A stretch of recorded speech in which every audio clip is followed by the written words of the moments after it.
Good evening, everyone. Welcome to the University of Birmingham. It's good to see you all this evening, and welcome to the second of the 2016 series of Cadbury Lectures, which is being delivered by Professor Grace Davey, who was there but is no longer there, is now on this side, so I shall look over to there.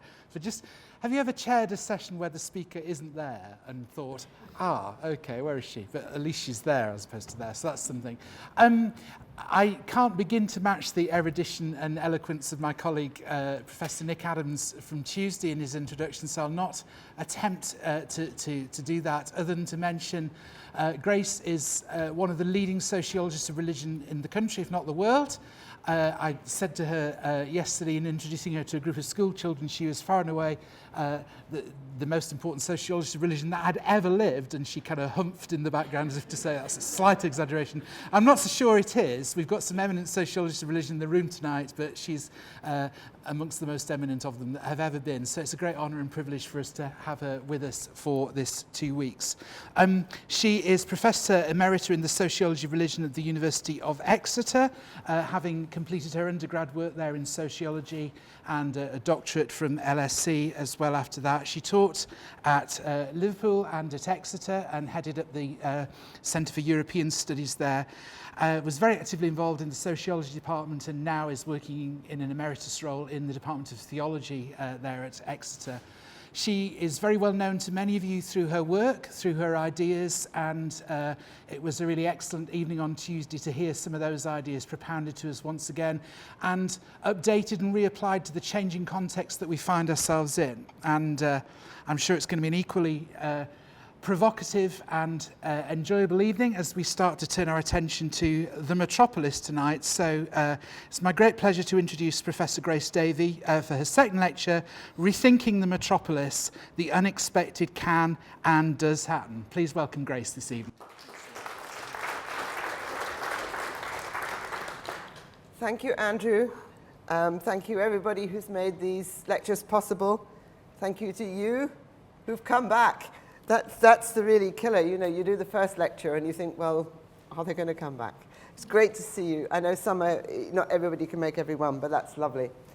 And you remember the framing of all these lectures is the fact that in Britain we are becoming steadily more secular. I don't think anybody's going to argue about that. But at the same time, we talk more about religion. Religion is more present in our public debates. These debates are not always as edifying as they should be. And one thing I'm trying to do in this visit to Birmingham to talk to various audiences about the concept of religious literacy, but thinking of this as it applies in different places, different parts of our country. And you will remember that we ended last time having looked at the local, and because I live in the West Country, we included some rural examples and realized that it is the rural church, or the old model of the church, which is exemplified very well by the rural church, which is under threat, as it were. This is the model that is eroded by the twin processes of urbanization and industrialization. It is a specifically European story. It's Christendom in its territorial form that is diminishing rather than Christianity as such, and reminding ourselves that there is no necessary incompatibility between religion and urban living. And that's what I'm going to show you today. Here are the two books that are framing the work that I'm unpacking with you. One published in 1994, one last year in 2015. And between the two, various things happened, some unexpected and some more expected. And one of the ones I didn't really foresee was both this switch in where the relative strength of the church was, or churches were, which was in the rural parts of the country. And we imagined in those decades that it was the urban areas that were stony ground. And yet in 2015, we find a very different situation. Rural churches under strain, financially straitened, eroded by generations who are not replacing themselves. And yet in London, we find something very new happening. You remember in the 1965, Harvey Cox published his extremely widely read book, one of the few books in the field which has sold 1 million copies. I heard that the other day. But the assumption was very powerful. It's more theology than sociology, to be honest. But it was simply that the city was a secular place. He wasn't regretting that. In a way, he was celebrating it. But the assumption of secularity was strong. London is showing a very different set of characteristics now, which I want to look at with you this evening, to think what is happening, to give you some examples, and then to go back to why did we get it wrong? You know, what's wrong with our reflections and theorizing that we don't, we're surprised by this. So, London, in fact, is an exploding religious market. You remember we moved from the notion of public utility to market at the end of the lecture last time. So I'm going to show you some images of London, start with some pictures, and then we'll, as it were, wrap the theory around the pictures, or wrap the thinking around the pictures. That is the, those columns, bar graphs, are from the 2011 census. I'm sorry, it looks I've written 2000, pushed on a bit. It is the 2011 census, and its regional differences. And that's a wonderful see at a glance diagram, because you can see straight away that London, which is 4 in from that end, looks different. It's just differently shaped from all the others. I mean, there's another surprise. If you look to this side, I'm sorry, it's reversed for me, at Wales. Now, 20 years ago, Wales was markedly more religious than England.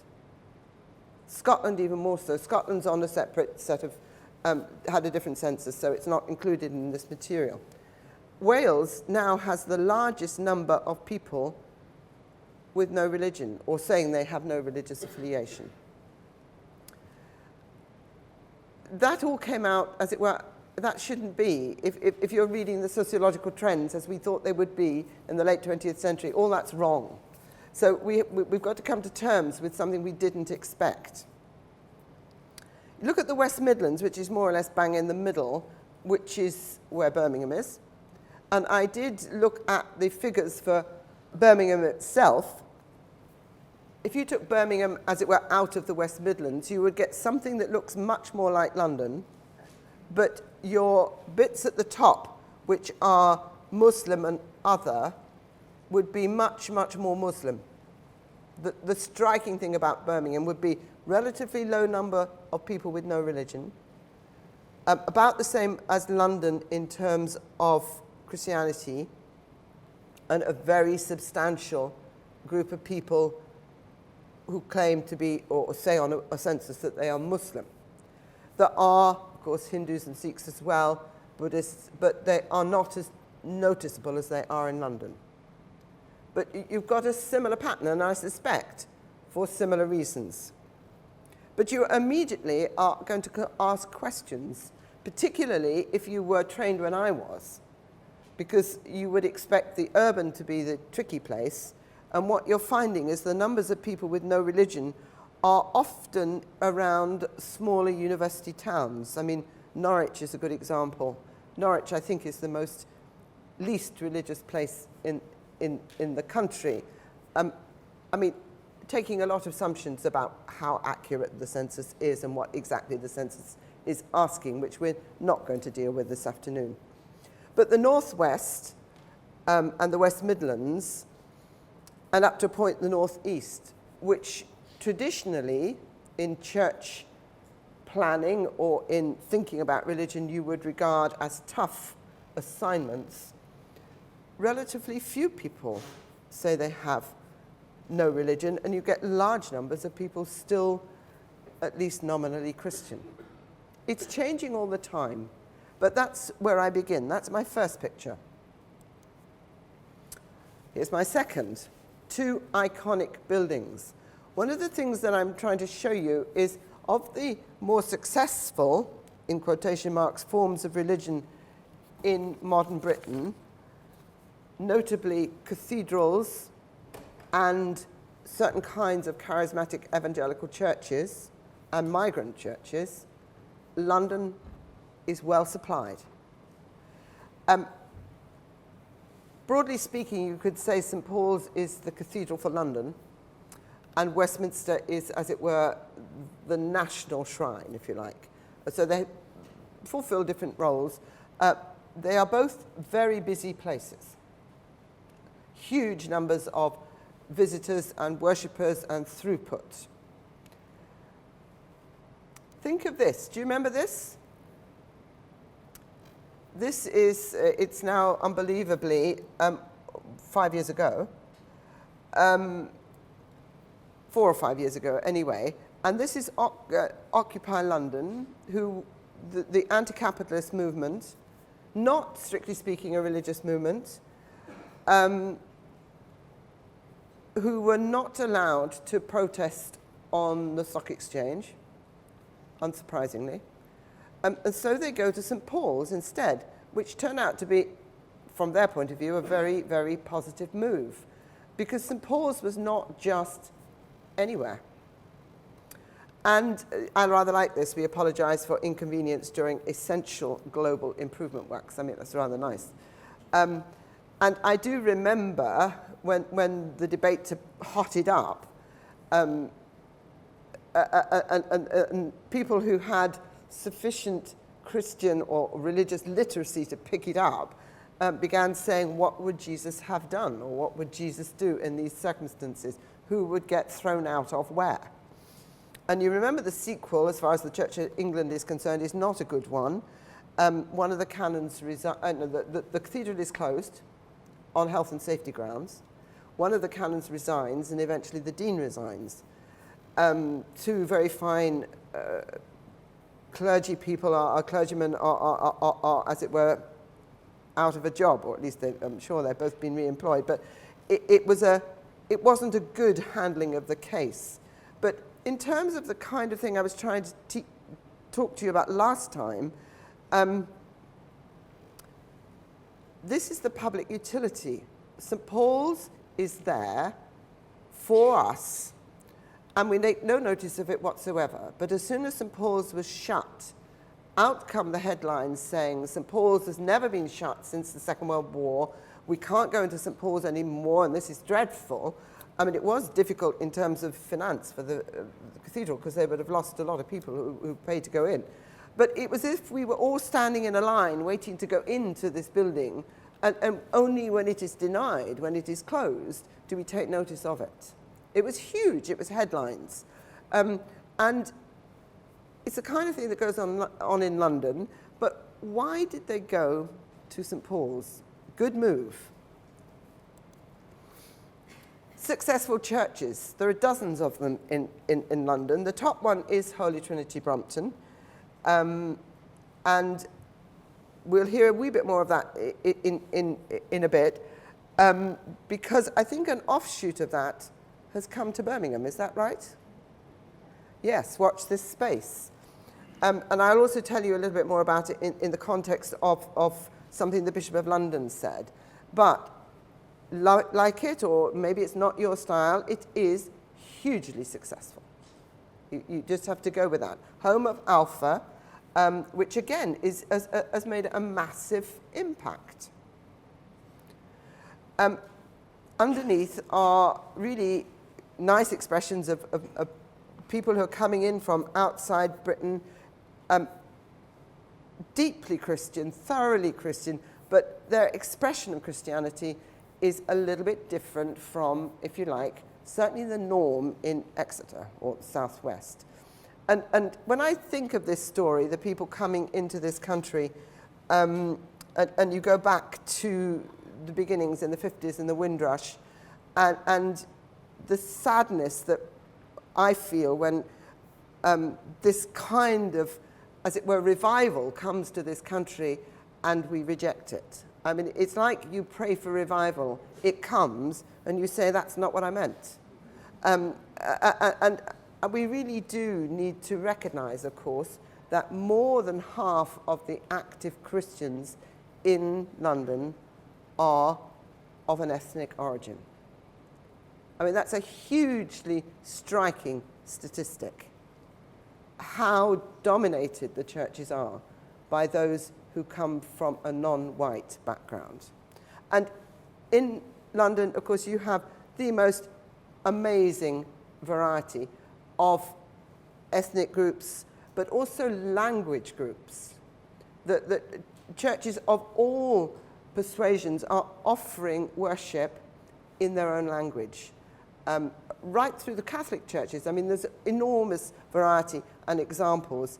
And I think we have to remind ourselves that this is one of the drivers of what is happening in London. Here it is in figures. London has the largest number of migrants among all regions in London. This is very striking. About half of the UK's foreign-born population were in London and the South East. And then you look at the UK-born population.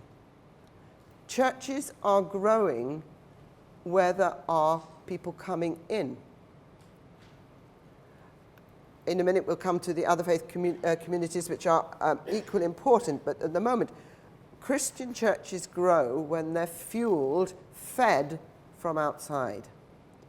And that's even true in the rural parts of the country. If you look in Lincolnshire, think of somewhere like Boston, and it's new Orthodox churches, people coming from Eastern Europe, working on the land. The same is true in Newcastle in the northeast, which has not traditionally been a place of in-migration. And even in Plymouth, there are several Orthodox communities now, which is entirely new.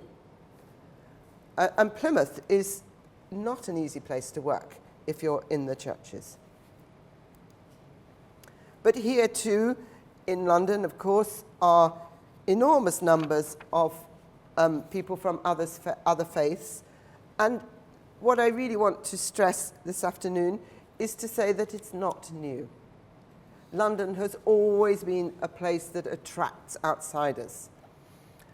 Brick Lane is the obvious example, home of the Bangladeshi community. And here is the Brick Lane Mosque, and many of you will know that story. It's the same building, which is an 18th century building, you can see that. But it is first built as a Protestant chapel for London's French Huguenot community. It becomes a Wesleyan chapel or Methodist chapel, different versions of the Methodist expressions of Methodism. Then it becomes the Spitalfields' great synagogue, and then it becomes the mosque. This is a continuing story. And I think I would like that story to continue. I think this has been hugely enriching to our capital city. Also in that area, though not using that particular building, in between, as it were, the Huguenots and the synagogue, you would have found huge influxes of Irish. We'll come to an Irish example in a minute. But as people come into this country, almost always for economic reasons, not in this case the Jewish situation, they come to that part of London. It's changing again now because it is gentrifying. Of course, it's very, very close to the city, and you know, wealthy people are moving in, and the community is changing. It's very, very close to Canary Wharf. More of that in a moment. We also have the metropolitan elite, who are not so persuaded by my story. I've just taken one example. Phil Collins is a distinguished journalist on The Times. I often read him and think I agree, but I do not when he speaks about religion. And I think this is a very good example of where very good journalists just lose it when they talk about religion. If you really want to be fair to Phil Collins, you should go back to the source and read the article, because I've obviously cut it. I haven't. So some of it is, you know, I've only given you clips. But it simply isn't true that to say that declining church attendance, it was after one of the polls had come out, society is getting wealthier and wiser. And is that really a good thing? That's not a good start for an article. And then the bit about Stuart Mill on liberty, of course, the logic is all wrong, because if people lose their religious sensibility, they do not necessarily jump straight to Stuart Mill.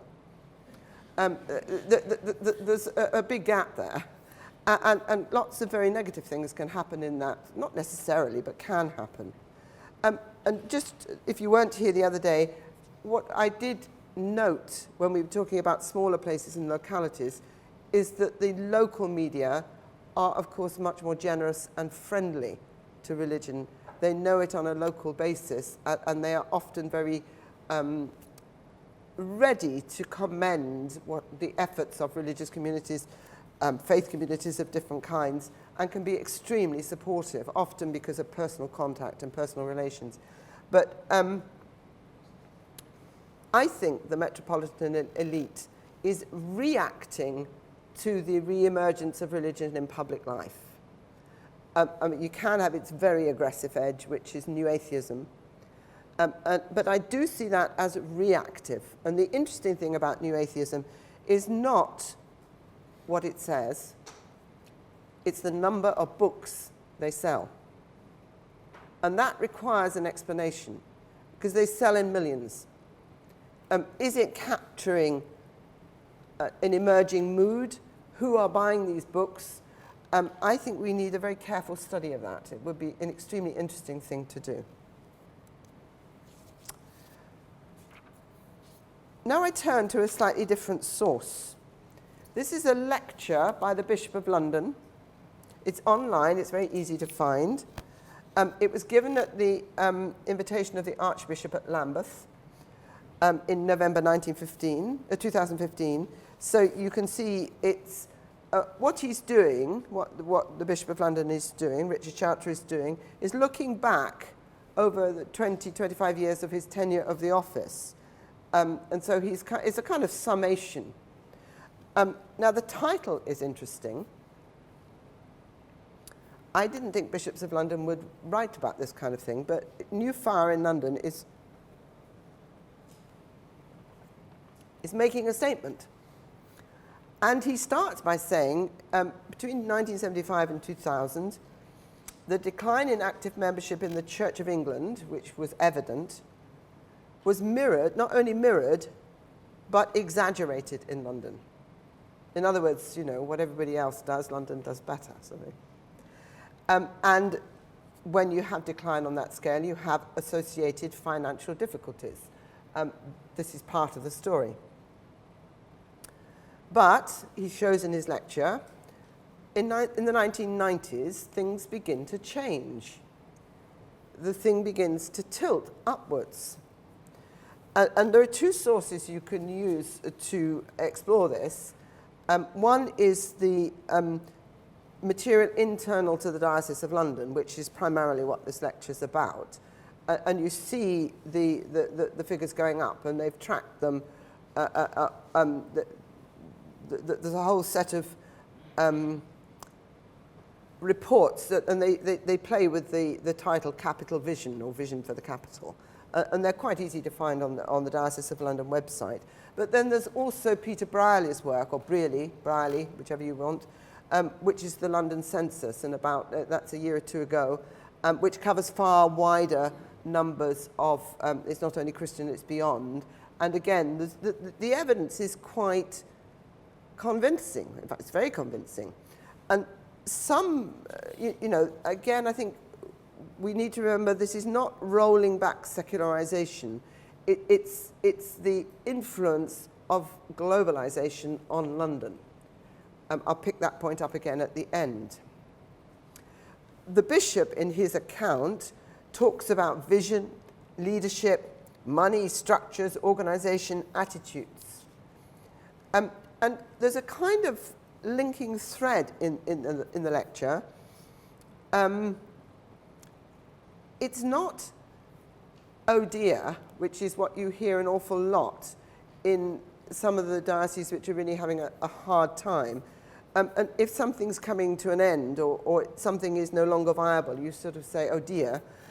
In London, you say, what could we do now? This particular, as it were, development of the church maybe doesn't work, but we could do something else. We can turn this around. Who could use this building? You're escaping much more from the notion that the parish church is the parish church. Far more flexibility in London and, of course, far more money. Now, why far more money? Well, what happens if you own a piece of land in London? Well, the very least you can do is turn it into a car park. And that will, you know, you don't need much infrastructure for a car park. You might need to have somebody police it a wee bit.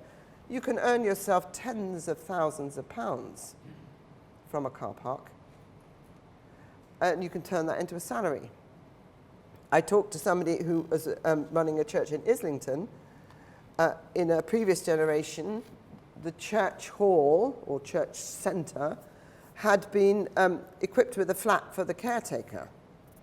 Well, you don't give the caretaker the flat. You put it on the market. And there's your salary for your youth worker. Now, should you or shouldn't you do these things is another issue.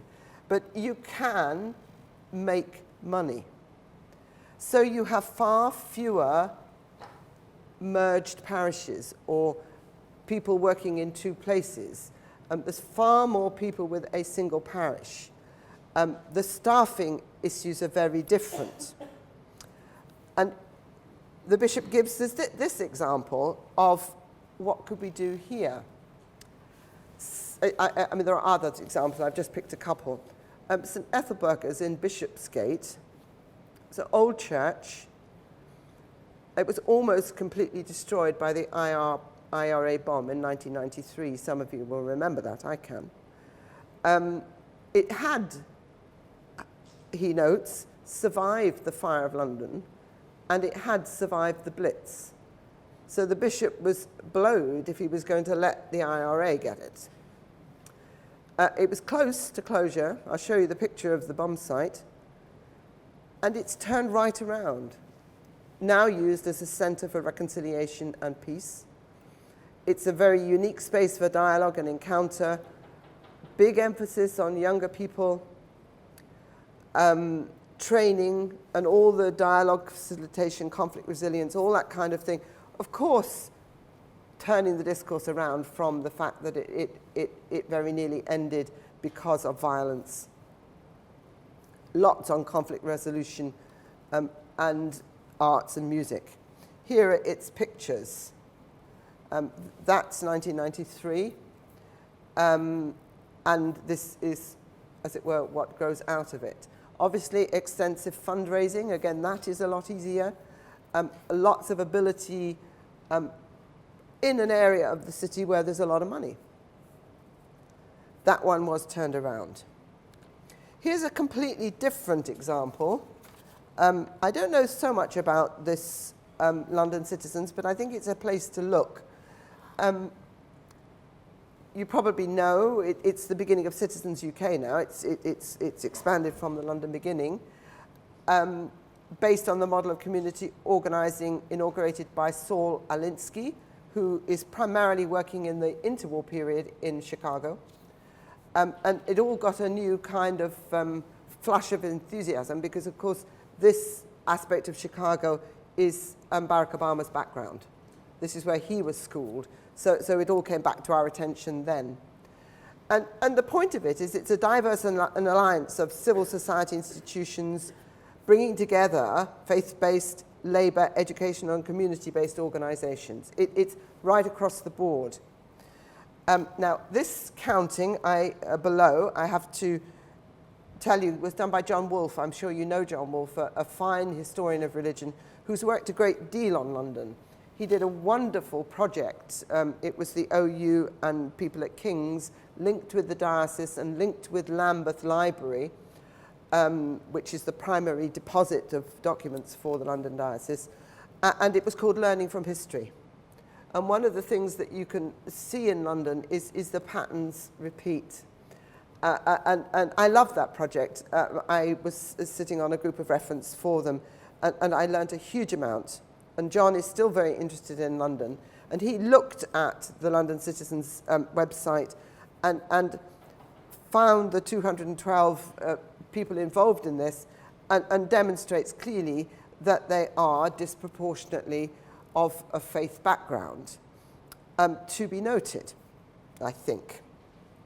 London churches are engaged. Luke Bretherton, who has left the UK for the time being, he's now working at Duke in North Carolina, so he's probably up to here in the American election now, writes a very good monograph on exactly this organisation. It's called Resurrecting Democracy. And at one level, it is a case study of community organising in London. It's a very interesting case study.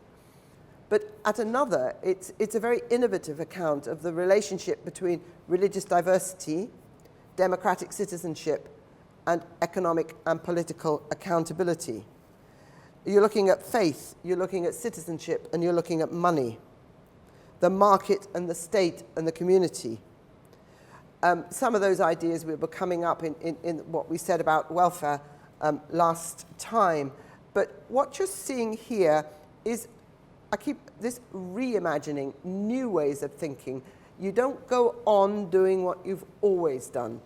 You start off, you have the confidence and the imagination to develop innovative public policy and to address poverty in the contemporary context. And the churches are in there. This is not something that's happening without them. They are in there. And it's this reimagining of the opportunities and the possibilities and the networks and the know-how and the confidence and the money to go with it. I want to give you another case study. I'm particularly fond of this one. It's a Catholic one. This is why I said I come back to the Irish. You'll find it in David Goodhue's book on church growth. The actual case study is by Alana Harris. Alana is a very fine scholar. She's an anthropologist, and this is, you can read this case study as much for its methodology and its ethnography as you can for its findings. I mean, it's a lovely methodological study if you want a teaching case. And it's a Catholic parish in Canning Town, and built in the mid-19th century, initially built for and sustained by Irish immigrants, coming in the 1840s, escaping the Irish famine, and settling in that part of London, working in the dock. Not easy work at all. Some 150 years later, the same Victorian building has a weekly attendance of 1,200 people from more than 40 migrant backgrounds. I mean, that's quite impressive. They have vastly different ethnic, educational, socio-economic circumstances. They're very, very varied. The innovative methodology to grasp the subtleties of what's going on is just lovely. I mean, I really do recommend that chapter. Read it and sort of sit with it. It's well worth it. But two very interesting points struck me. From outside come new, or at least reintroduced, devotional practice. what is happening is that Catholics who are arriving from the Philippines or parts of Africa, the West Indies, who were, if you like, schooled and trained by colonizing missionaries, are now reanimating, reintroducing devotional practices which have waned in this country. So again, it's renewal. It's coming from outside, but it's in a Catholic context. Being the kind of work it is, Alana introduces you to particular individuals and tells you their story. And she has a Filipino one, a West Indian one, and a Nigerian one. Very interesting material on health and spirituality and how these are understood by such people. Material is it's grounded. There's quite a lot of stuff on material as well as spiritual aid. And very interesting amongst younger women, you know, very Western issues of how do I square my family and my career, and how do I manage this? How do we help each other to do this? How do we, as it were, give mutual support? I think it's an extremely interesting account. And here I'm going to just introduce the political aspects of this work, which are rather interesting because they overlap with some of the things I've already said, introduce sometimes more problematic ideas, and also flag forward to next Tuesday, when we will be talking about national debate as opposed to metropolitan debates. The lines are porous, please remember. I will be developing the Faith in the City story next time. Just note that this was David Shepherd's stamping ground before he went to Liverpool. He was at the Mayflower Centre, which is right here. And so you've got a whole legacy, as it were, of church engagement. This is really where David Shepherd, as it were, had his, what he calls his second conversion, the conversion to the city, in addition to becoming a Christian as a younger man. This is a Catholic case, remember, so there's a lot here about Catholic social teaching and about the common good. And she gives us accounts of faith-based activism, political engagement in Canning Town. This is a long tradition, and it crosses over into the London Citizens story, which I've already told you. But not all of it is as, well, it depends on what foot you kick with, but some of the interventions in local politics, perhaps some of the more liberal-minded people gathered here might find difficult, because there is a degree of shift from class-based to religiously formed identity politics in the Christian People's Alliance, which is going to raise harder questions about identity and family and sexuality. And you've got to take it all. How are we going to deal with this? And I think that's a point to remember, that huge engagement, but often along Catholic lines, as it were, in which you get very developed and advanced social teaching, but a much more conservative take on the family. I mean, you see that a lot in the welfare issues across Europe that I introduced last time. You see Catholic countries, as they establish their welfare states, are very, very different from the social democracies of the North, because they really go with the welfare state in terms of social teaching. But as soon as the family is at issue, the Catholic countries resist, and you get a much more conflictual relationship between church and state in, say, France, than you ever could imagine in the Nordic countries. This is my last, as it were, empirical example before we kind of draw the threads together. I want to introduce to you a young scholar who I think very highly of.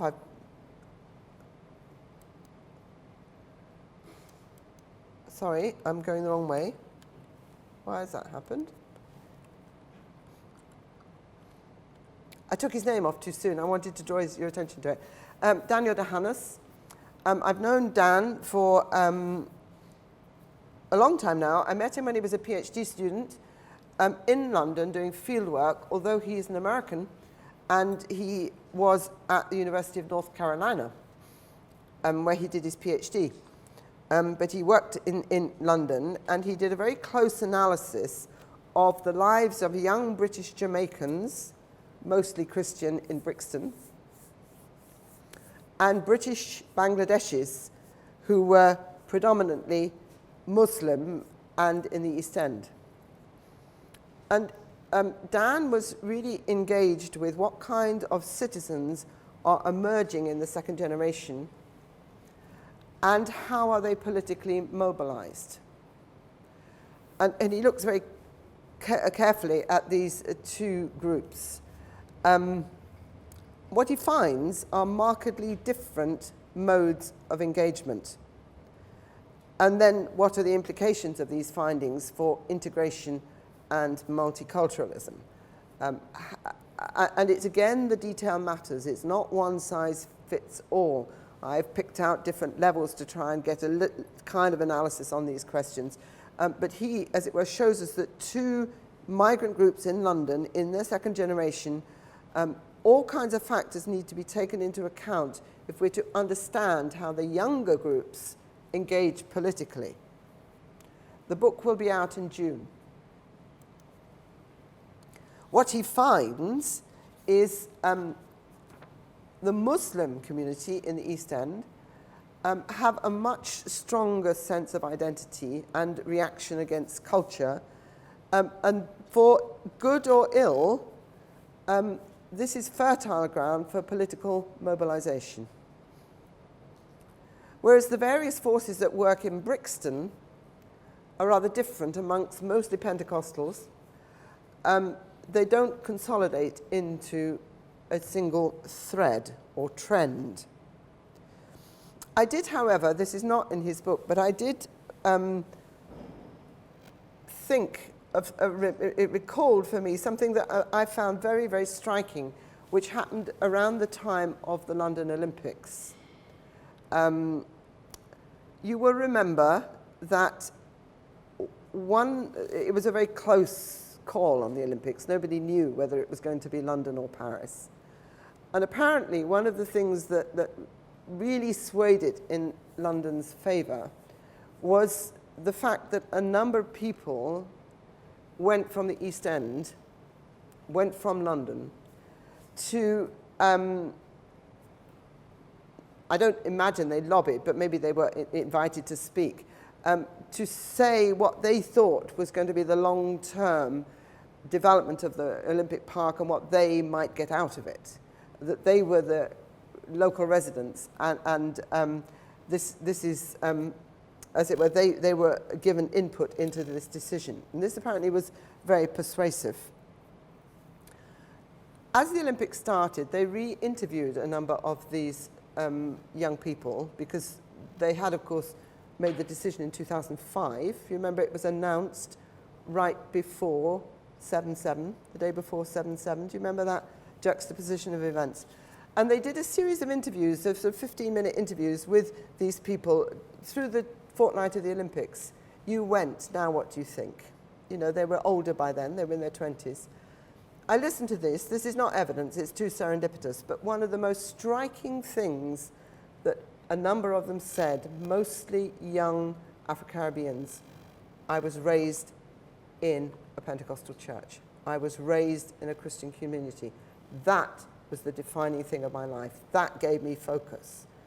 And sometimes I think that we should pay more attention to this, just how much those groups do.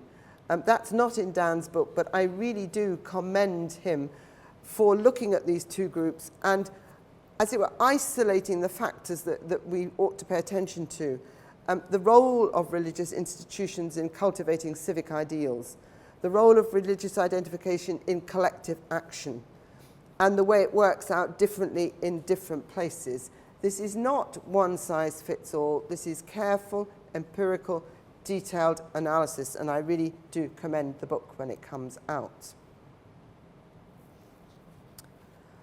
I think I'll give you one very small personal vignette again, just before we wrap it up. I was in London 10 days ago, perhaps a bit more now, and I had to go to St Jude on the Hill. I don't know if you've ever been to St Jude on the Hill. It's in in Hampstead Garden suburb, north of Hampstead Heath. It's a Lutyens church, and it's surrounded by houses that look a little bit like Winterbourne Park. You know, it's all that period of building. To go there, I had to walk from Golders Green tube station. And it so happened that I had to go there and back in the day, and I took a large book to review, as one does. And the book was Douglas Davis' book called Mors Britannica. I don't know whether you've come across that. It's Douglas Davis at his best. And what he does is to connect lifestyle and death style. That's why it's called Mors Britannica. I'd read this on the train, and I had to go from Golders Green tube station to the church, and I had to walk down Hoop Lane. And on one side was the crematorium. It's the oldest crematorium in London and one of the oldest in the country. And on the other side was an extensive Jewish cemetery. But I looked at this cemetery. I could see it was Jewish because just look at the names. And then it had two parts. And on one side of it, the monuments were upright. And on the other, all the tombs, they were stone tombs lying horizontal. They were like coffins on the ground, stone ones. And that was the burial place for the Sephardic community, as opposed to the Ashkenazis. And I just thought, you know, the richness of this city and the coincidence of reading that book on the train and then finding myself contemplating the connections between death style and lifestyle was so immediate. And then I walked on up to St Jude's, which is a wonderful Lutyens church. And you can simply do that all over London. To, as it were, use your eyes just to see the city change. So what are the implications for social scientific thinking? Why has London changed in the last 2 decades, and why are we surprised? Now, I think the second question is easier than the first. We were simply misleading ourselves as European social scientists, assuming a necessary link between being modern, being urban, and being secular. This is deeply embedded in European post-Enlightenment thinking. But the key, surely, is that London is no longer a European city. London is a truly global metropolis. It's a gateway city, a fact displayed in its ever-expanding religious market. This is not, as I said to you earlier, the European model rolling back. The European tectonic plate, I use that analogy, is not reversing. Europe is becoming more secular, but into it come global incursions. The secular lobby, of course, people like Phil Collins, don't like this. Then I pushed myself on a little bit, and I wondered, is London a prototype, or is London an exceptional case? I picked this up from my own work because in 2002 I published a book with the title Europe as an Exceptional Case, Europe the Exceptional Case. I'm arguing that Europe is not like the market in North America. Europe is not doesn't experience the growth of global Pentecostalism as we know it in the global south, Latin America, sub-Saharan Africa, the Pacific Rim. Europe is not the subcontinent full of religion, different kinds of religion. Europe is not the Muslim world or the Middle East in all its current tragedy. Europe is not the Pacific Rim, and we wonder what's happening in China. Europe is exceptional, it's distinctive. But what about London?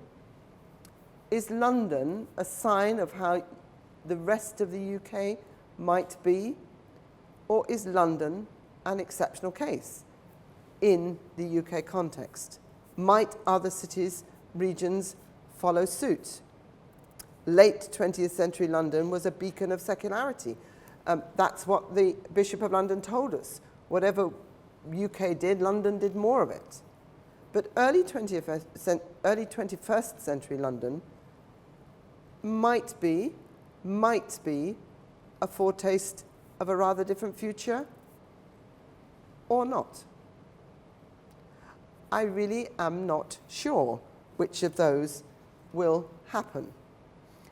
I wonder whether you, living in Birmingham, feel it's happening here or not. I mean, you live in a hugely diverse city. You live in a city that is coloured by global trends. You meet them every day in Birmingham. Slightly different patterning from what I've explained to you in London, but you're certainly exposed in ways that we're not in the West Country. I value your judgment on that. This brings us to the post-secular. This is a very controversial term. It all depends, of course, on how you understand the secular, which is a little bit begging the question. But if you have a particular view of the secular and see it challenged, you might be persuaded by the post-secular.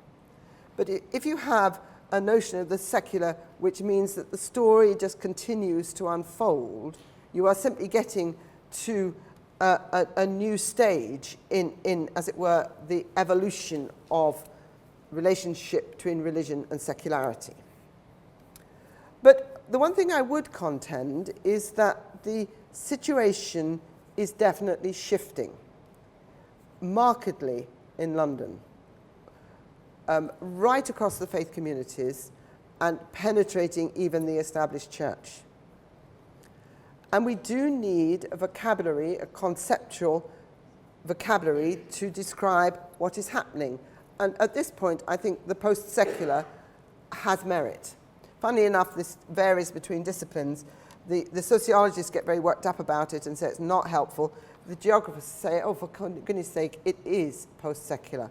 And some of the most interesting work on London is now, on religion in London, is now being carried out by the social geographers.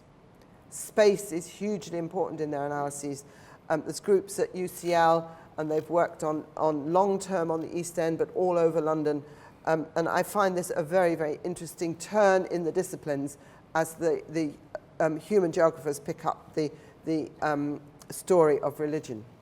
Whatever, I maintain that our literacy, our discourse, needs to reflect reality and escape from, as it were, the post-Enlightenment assumptions of European sociology, which is clearly throwing us off the scent and not leading us to, as it were, look at the right things, ask the right questions, and reflect accordingly in our theoretical models. But now, please, you tell me about Birmingham.